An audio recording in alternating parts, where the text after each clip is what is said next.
सरकारी में नहीं पढ़ा पा रहे। सरकारी तो 1 से 5 तक, 6 से 8 तक, इसके बाद की जो शिक्षा है, बच्चे बड़े हो गए।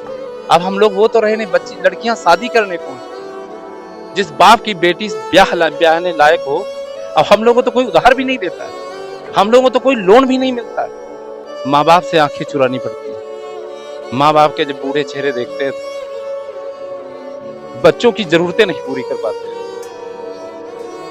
और आप सोचिए कि 10,000 में यहाँ तक कि मैं कुछ जो चाहिए हम कुछ नहीं दे पाते अपने परिवार को।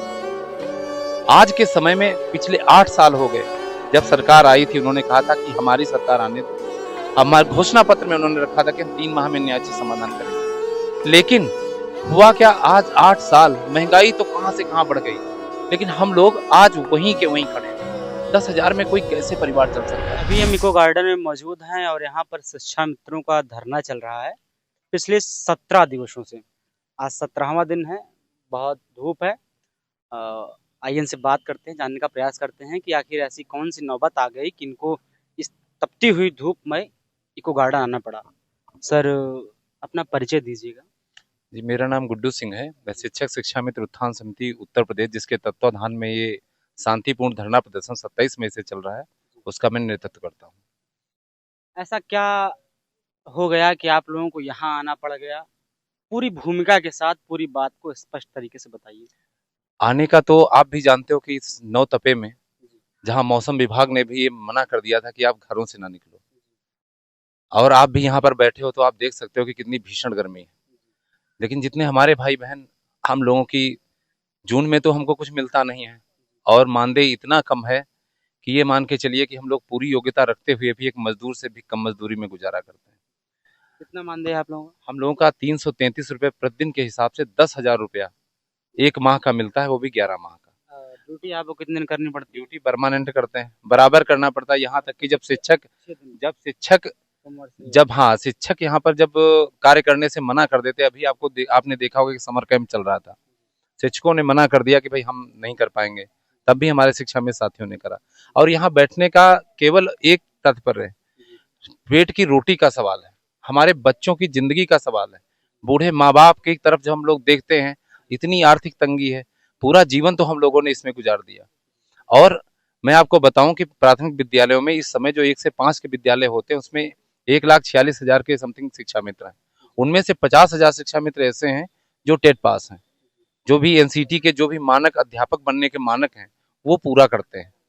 और हमारे जैसे लोगों को, क्या सरकार ने आपको टेट पास करने के लिए कोई वादा किया था कि आप पास कर लेंगे, हम आपके लिए अवसर देंगे या फिर आपको सरकारी नौकरी देंगे? जी बिल्कुल, अभी जब हमारा लोगों का समायोजन रद्द हुआ, माननीय अखिलेश जी की सरकार में समायोजन किया गया था, उसके बाद जब समायोजन रद्द हुआ तो जो आनंद कुमार यादव जजमेंट आई, जिसके तहत समायोजन रद्द हुआ, उन्होंने भी ये कहा था कि जितने लोग टेट पास हैं, या उनको 2 मौके दे करके, और जितने लोग टेट पास हैं उनको आप जो भी परंपरागत शिक्षक प्रणाली चयन प्रक्रिया चल रही थी, उसके तहत आप इनको अध्यापक बना देते। अगर उसका पालन अगर सरकार, माननीय सरकार हमारी करती, तो आज हम यहाँ नौतपे में ना बैठ करके आज हम अध्यापक बने होते। लेकिन यहाँ पर क्या हुआ, हम लोगों के पास एक और परीक्षा लगा दी गई, जिसको सुपर टेट।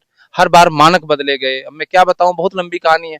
68,500 में कुछ पासिंग मार्क, तारीख पे तारीख, तारीख पे तारीख, तारीख। और 68,500 में वो कुछ अलग पासिंग मार्क। 69,000 की मैं बात बताऊं, परीक्षा हो गई, उसके बाद पासिंग मार्क अगले दिन डिसाइड किया गया।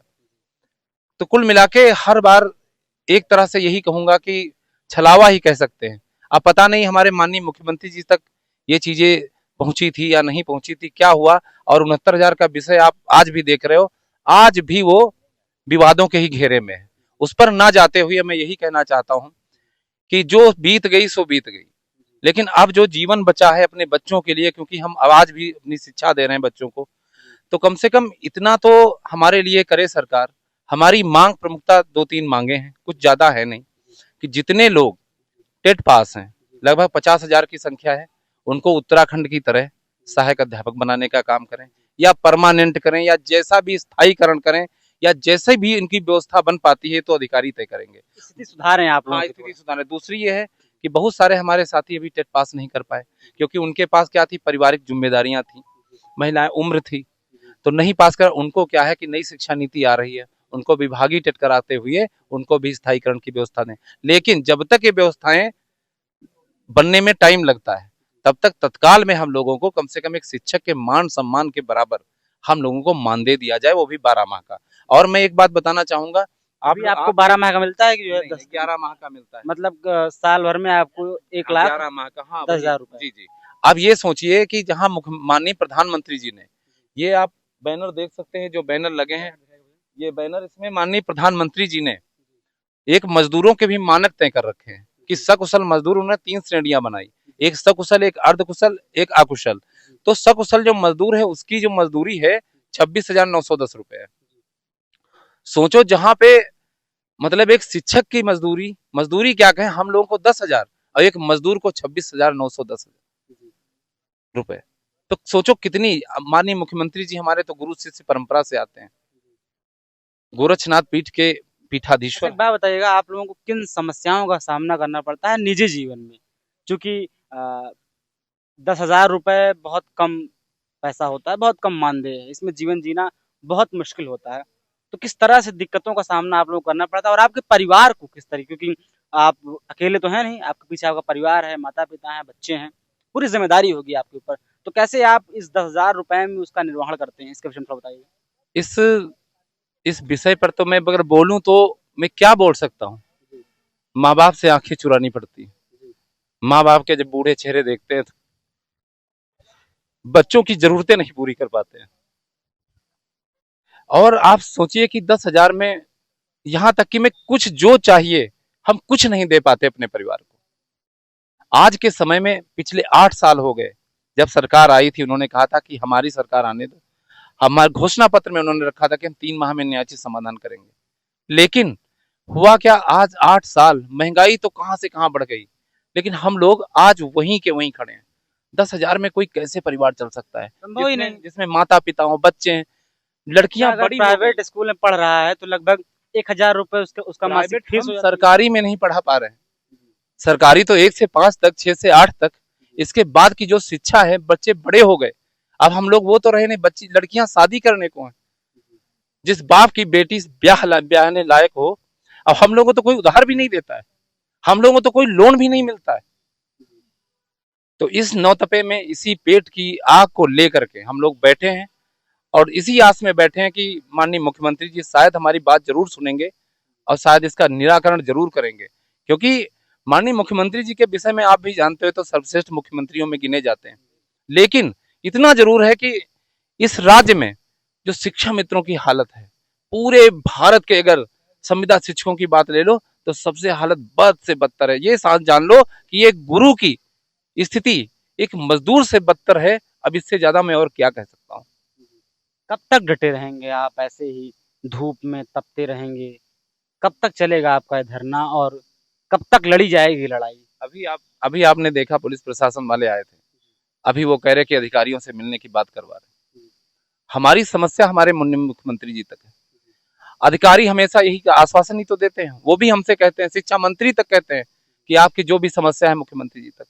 तो मुख्यमंत्री जी तक आपने देखा 2 जून की रोटी के लिए हम लोगों ने गुहार की। माननीय मुख्यमंत्री जी का जन्मदिवस बड़े धूमधाम से हम लोगों ने यहाँ पे मनाया, वृक्षारोपण किया, और कल हम लोगों ने पत्र भी लिखे माननीय मुख्यमंत्री जी को कि शायद उन तक अपनी आवाज पहुंचा सकूं।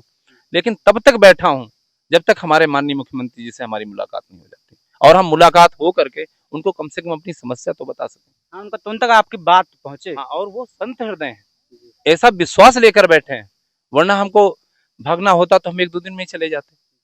अगर पीड़ा के साथ इस तरह से बैठे क्योंकि हमारे संत हैं, तो कहीं ना कहीं हमारी बात जरूर सुनेंगे। बहुत तकलीफ है, बहुत तनाव है, पारिवारिक ज़िम्मेदारियाँ हैं और उसके बाद भी अपने अधिकार और अपने हक के लिए डटे हुए हैं इको गार्डन में, और तब तक डटे रहेंगे जब तक माननीय मुख्यमंत्री योगी आदित्यनाथ जी से मुलाकात ना हो जाए, ऐसा इनका कहना है। बाकी आप इस विषय को लेकर क्या सोचते हैं, आप कमेंट सेक्शन में ज़रूर बताइए। देखते रहिए ब्रेकिंग ट्यूब। जय हिंद।